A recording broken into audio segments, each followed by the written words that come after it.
All right, welcome back, everyone. So, in the last couple of sessions, we built Wisp's magical engine with her attributes, and then we forged her toolkit with all her skills. But a toolbox is pretty useless if it's empty. So today we finally get to fill it. We are cracking open the grimoire and picking out her spells. This is where the rubber really hits the road. All that potential we've been building up has to turn into practical, street-level magic. We have to define Wisp's magical signature. What does she actually do when the dreck hits the fan? Well, the answer is right there in the spells she learns first. When you create a full magician, you get this incredible head start, a whole package of free spells right out of the gate. And honestly, this is the single biggest reward for doing what we did with Wisp and putting magic as your top priority. It's the foundation for literally everything she's going to be able to do. But here's the catch, and this is what makes it so interesting. You don't just get to learn every spell that looks cool. Nope, there's a budget. And let me tell you, it is tight. This is a huge part of the game's design, and it forces you to make choices that really matter. Every single spell has to be chosen for a reason. So let's get right to it. Wisp gets exactly 8 free spells to start her grimoire. Not 10, not 12, just 8. That's it. Which means we have to make some pretty tough calls. So where does that number come from? Well, the rule on page 65 is crystal clear. Your free spells are based on your magic rating straight from the priority table, before you add anything else. So, Wisp's priority A in magic gave her a base of 4. We boosted it later, sure, but for this calculation, we only use that base number. 4 times 2 equals 8. That's our budget, simple as that. Okay, so with only 8 slots, we can't just pick things randomly. We need a plan, a real strategy that makes Wisp a beast at her specific jobs on the team. The summoner, the sneaky infiltrator, and the social operator. To keep ourselves honest and make sure we have a balanced toolkit, we're going to sort our spell picks into 3 categories, or buckets. This way, we know we've got our bases covered, from keeping the team alive, to being subtle, to manipulating people. All right, let's do this. Time to start filling those 8 precious slots. We're going to go through our top picks, one by one, and I'll explain exactly why each one is the right tool for the job. First up, in the Team Essentials bucket, we have an absolute no-brainer. Heal. I mean, come on. If you can't magically patch up your buddies when they're bleeding out on the floor, your career as a Shadowrunner is going to be very, very short. This is just fundamental. Next up in Essentials is Physical Barrier. This spell is just pure tactical control.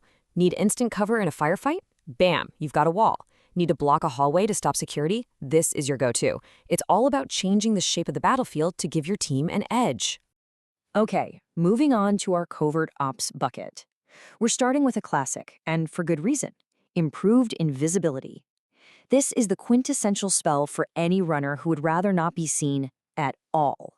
It doesn't just fool eyeballs, it fools cameras, sensors, the whole shebang.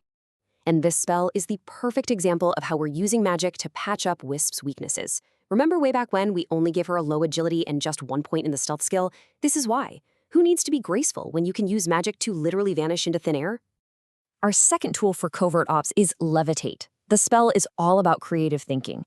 Why waste time with a maglock door on the ground floor when you can just, float up to the unguarded window on the 2nd story? It completely changes how you approach a building. But a quick tactical warning here. Levitate is awesome, but it's not a spell you cast on a whim. It has a drain value of 6, which is a serious mental hit. Even for Wisp, that's a big power drain. You save this one for the moments that really, really count. Now, for her social engineering toolkit. Influence is the perfect spell to make her massive charisma even more effective. See, it doesn't control people, it just nudges them. It makes a security guard a little more likely to buy her fake story, or a corporate contact a little more willing to spill a secret. It's subtle, but absolutely devastating. So what happens when the talking stops? Wisp isn't a frontline combat mage, but she needs an oh crap button. That button is Stun Bolt. What makes it perfect for her is that it's a mana spell. It attacks the mind directly, so all that expensive body armor the target is wearing, totally useless. And for a crowd, that's where chaos comes in. It's a powerful illusion that creates mass confusion, perfect for a distraction. Stunbolt and Chaos are her 1-2 punch for when things get loud. So that gives us a really solid core of spells for in-the-moment action. But a magician's power isn't just about quick, tactical magic. We also have to think about the long game. a deeper, more strategic kind of magic, rituals. Here's the difference in a nutshell. If a spell is your sidearm for an immediate threat, a ritual is like building a fortress around your safe house. They take time, they take preparation, but the effects can be incredibly powerful and last for a long, long time.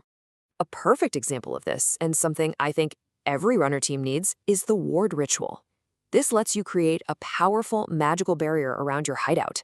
It makes you invisible to anyone spying from the astral plane, and it blocks spirits from just wandering in. It gives your team a place where they can actually feel safe.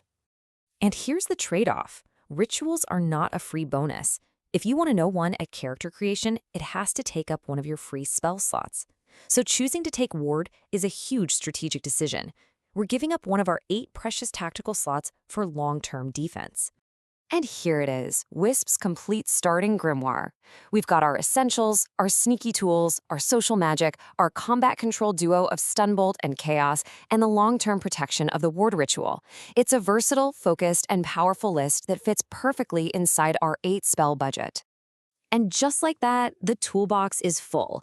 This list really solidifies Wisp's identity, doesn't it? She's not just a summoner anymore. She can heal, she can protect, she can sneak, she can talk her way out of trouble. She is ready for the shadows.